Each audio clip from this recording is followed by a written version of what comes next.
ಮತ ಪ್ರಚಾರಕ್ಕೆ ತಾವು ಬಂದಿದ್ದೀರಿ. ಇಲ್ಲಿನ ವಾತಾವರಣ ನೋಡಿ ನಿಮಗೆ ಏನ್ ಅನಿಸ್ತಾ ಇದೆ ಚುನಾವಣೆ? ಅಲ್ಲ, ತುಂಬಾ ಚೆನ್ನಾಗಿ ವಾತಾವರಣ ಇದೆ. ಸುಮಾರು 40 ವರ್ಷದಿಂದ ಶಾಮನೂರ್ ಶಿವಶಂಕರಪ್ಪ ಅವರು ಇಲ್ಲಿ ಶಾಸಕರ ಕೆಲಸ ಮಾಡಿದ್ದಾರೆ. ಮತ್ತೆ ನಾವು ದಾವಣಗೆರೆ ನೋಡಿದ್ರೆ ನಮ್ಗೊಂದು ಟೈಪ್ ಸಿಂಗಾಪುರ್ ಕಾಣ್ತಾ ಇದೆ.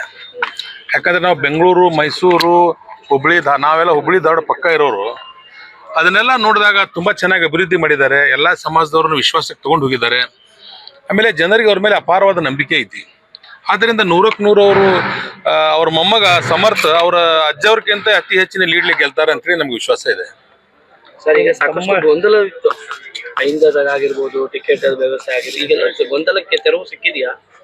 100% ಗೊಂದಲ ನಮ್ಮ ಪಾರ್ಟಿಯಲ್ಲಿ ಅಷ್ಟೇ ಇದ್ದಿದ್ದಿಲ್ಲ, ಬಿಜೆಪಿಯಲ್ಲೂ ಇತ್ತು. ನಮ್ದು ಮನೆ ಜಗಳ ಸರಿ ಆಗ್ತಾ ಇದೆ, ಅವ್ರದ್ದು ಇನ್ನೂ ಜಗಳ ಸರಿಯಾಗಿಲ್ಲ. ಅದು ಬುದ್ಧಿ ಮೆಟ್ಟದ ಕೆಂಡ ಇದ್ದಂಗಿದೆ. ಅಲ್ಲೇ ಸಿದ್ದೇಶ್ವರ ಗ್ರೂಪು, ಯಡಿಯೂರಪ್ಪ ಗ್ರೂಪು, ಅವು ಯಾವ ಗ್ರೂಪು ಸರಿಯಾದಂಗೆ ಕಾಣ್ತಾ ಇಲ್ಲ ನನಗೆ. ಬಟ್ ನಮ್ಮದು ಡೇ ಬೈ ಡೇ ಇಂಪ್ರೂವ್ಮೆಂಟ್ ಆಗಿದೆ. ನಿನ್ನೆ ಸ್ವಲ್ಪ ಅಲ್ಪಸಂಖ್ಯಾತರ ಸಮಸ್ಯೆ ಅಂತ ಹೇಳ್ತಾ ಇದ್ರು.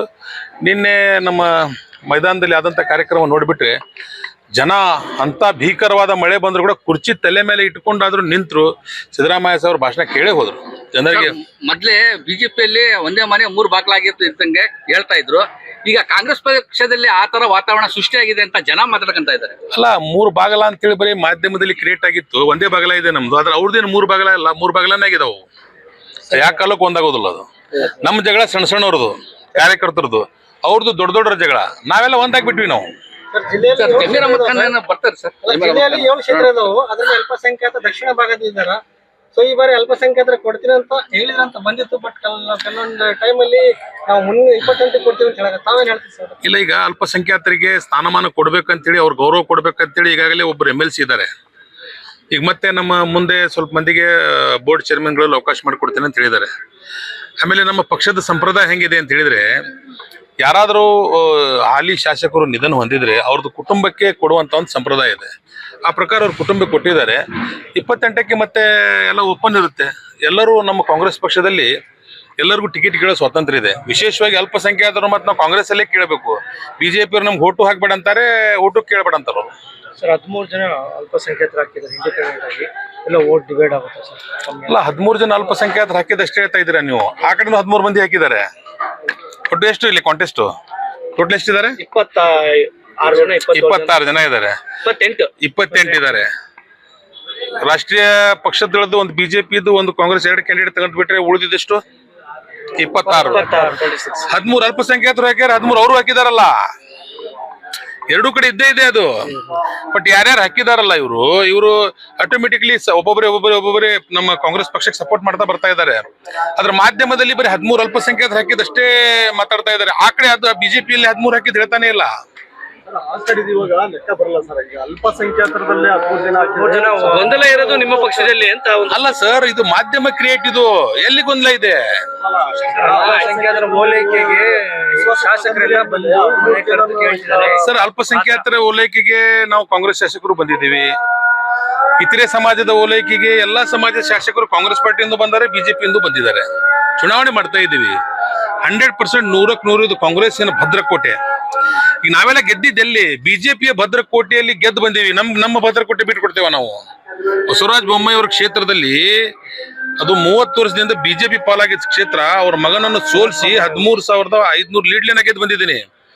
ಇದು ನಮ್ದು ತವ್ರ ಮನೆ. ಇಲ್ಲೇ ಅವಕಾಶ ಕೊಡ್ತೇವೆ ನಾವು. ಇಲ್ಲೇ ಅಜ್ಜನ್ಗಿಂತ ಇನ್ನೂ ಒಂದು 10,000 ಲೀಡ್ ಹೆಚ್ಚು ಮೊಮ್ಮಗ ತಗೊಂಡ್ ಬರ್ತಾನೆ. ಸರಿ ಸರ್, ಭದ್ರಕೋಟೆ ಅಂತೀರಾ?